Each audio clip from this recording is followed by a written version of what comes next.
আলাইকুম সম্মানিত দর্শক শ্রোতা ভাইরা, এখন নদীর পাড়ের দৃশ্য নিয়ে আসলাম আপনাদের মাঝে। এখন কত সুন্দর দৃশ্য, মাছের দৃশ্য। সকাল হলে মাছ মারে, সারা রাত মাছ মারে। এই মাছগুলো এখন পাইকারি দামে বিক্রি হবে। এই যে তরতাজা একদম নদীর প্রিয় মাছ। এই নদীর মাছের একটা গুণ আছে, এই যে সারা রাত ধরে মাছছে অনেক ধরনের মাছ, পোয়া মাছ, বাইলা মাছ, বিভিন্ন রকম মাছ উঠে আসলে নদীতে। সেই মাছগুলো মারা হয়, এখন পাইকারি দামে বিক্রি হবে। এই মাছগুলো এখন বিক্রি করে বাজার সদাই করে নিয়ে যাবে ও পোলাপানের জন্য মার্কেটিং কেনাকাটা করবে। এই সারা রাত ধরে পরিশ্রম করে মাছ মারে এখন এগুলো বিক্রি হবে।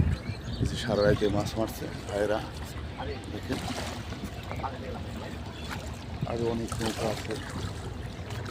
মাছের দৃশ্যগুলো দেখেন, নদীর পাড়ের ঢেউগুলো উথাল পাথাল করছে, খুব সুন্দর লাগছে, খুব ভালো লাগছে।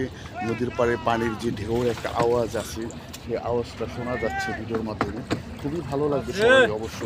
এই যে বিভিন্ন রকম মাছ উঠে নদীতে আসলো, সেই মাছগুলো সারা রাত মাইরে নিয়ে আসে, এখন বিক্রি হবে। ভিডিওটা অবশ্য ভালো লাগবে, ভিডিওটা ভালো লাগলে সবাইকে দেখার সুযোগ করে দেবেন। প্রিয় ভাইয়েরা ও বন্ধুরা, তাদের জন্য তাজা তাজা মাছের ভিডিও নিয়ে আসি আমি, অবশ্যই সবসময় পাবেন, সবসময় নিয়ে আসি আমি ভিডিও। ভালো থাকবেন সবাই, ভিডিওটা ভালো লাগলে সবাইকে দেখার সুযোগ করে দেবেন। আল্লাহ হাফেজ।